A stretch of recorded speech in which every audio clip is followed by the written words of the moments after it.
One of the common questions that obviously almost every bariatric or surgeon, clinician who deals with obesity and weight loss gets asked is, how can I lose weight fast?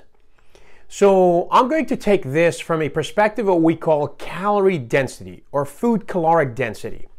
Let me share my screen with you to describe a few concepts to you and maybe give you a few ideas that you might find helpful. So let's look at this. How to lose weight fast. Is there a way of losing weight fast? Well, this is predominantly about the calorie balance.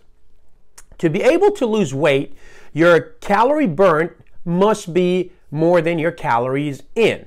So once you become in that caloric deficit, then your body will have to use another source of energy to continue burning calories. And that usually could be fats, carbohydrates that you have stored in your system in the form of glycogen. And so that's how you get to lose the excess body. So if we look here, for you to be able to lose weight, if the calories burn is more than the calories that you put into your system, then obviously you'll lose weight. On the other hand, if the calories burn is less than the calories that you're actually putting into the system over a period of time, depending on how big of a caloric surplus that is, you will actually gain weight. So let's see. Here, I think, is the key question that you have to ask yourself is it easier to lose weight, or is it easier to shave some of the calories off? The best combination is going to be actually combining the two. So decreasing the calories in and increasing the calories out. Let's look at some of those exercises that actually allow us to burn more calories. Here is a table.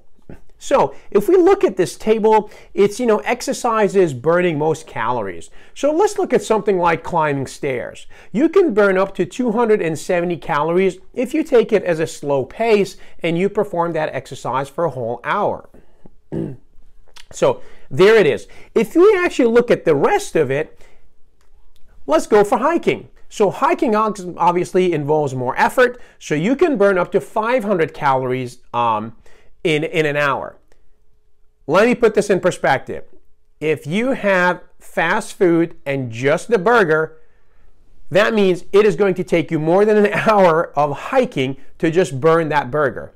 Forget about the condiments that you put on it. Just to burn that burger, you will need to hike for at least an hour. Look at some other exercises. Swimming is about 400 calories an hour. Elliptical is about 340. And walking at a moderate pace, at about 3 miles per hour, you'll burn about 240 calories. So the caloric balance, and I think this is what I try to explain to most patients. If you are able to shave, say, 500 calories a day from your overall caloric intake, that means you've almost hiked for over an hour and probably 10-20 minutes, right? So imagine if you can add exercise to that and your deficit will grow to at least 600-700 calories. The bottom line is it's actually very difficult to burn calories. You have to perform fairly strenuous exercise to burn those calories. However, I believe, and I strongly believe, and I do practice this, I think it's easier to shave calories off. Let's have a look at some common examples here. So, calorie density. If we look here on the far left, we see that oil has about 500 calories, but it will barely fill your stomach.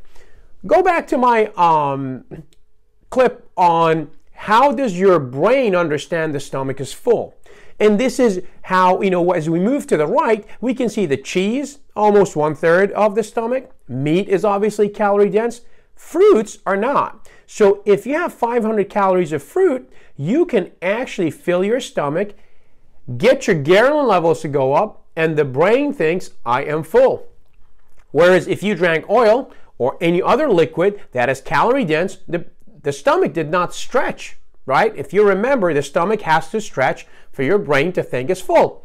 So you have to find replacements that will actually stretch your stomach but are not calorie dense. Let's look at those two plates. The plate on the left and the plate on the right. The plate on the left obviously has stir fries.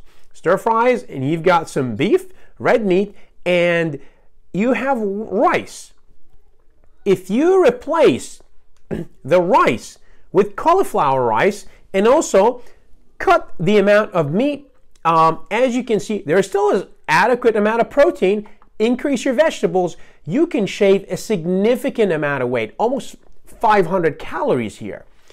It's the same volume, so obviously your stomach will feel full and stretched.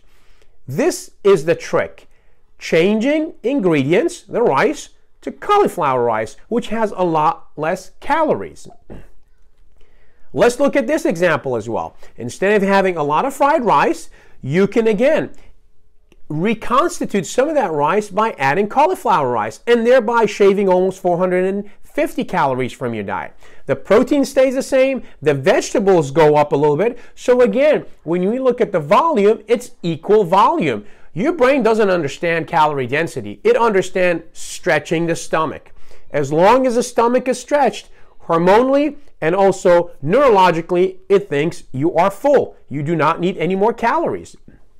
Here, take that large tortilla and make it smaller. Take a few of the avocados away, and again, increase the vegetables. And all of a sudden, here you go. You shave 400 calories from your meals. So let's look at this breakfast, which I do see some of my friends having. If you just take and decrease the amount of oats that's on the left and the raisins, and actually mix it and have half of the oat and mixed berries, again, you will feel full.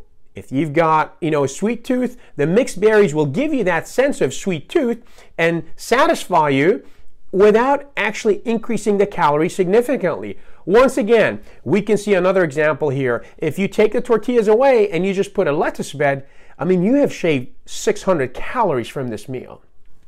That's a significant drop in meals, in calories rather. So if we look at this, how do you lose weight? The formula is pretty simple. It's the calorie balance. It's calories in versus calories burnt. The more calories you can burn, then the more the quicker the weight loss will occur.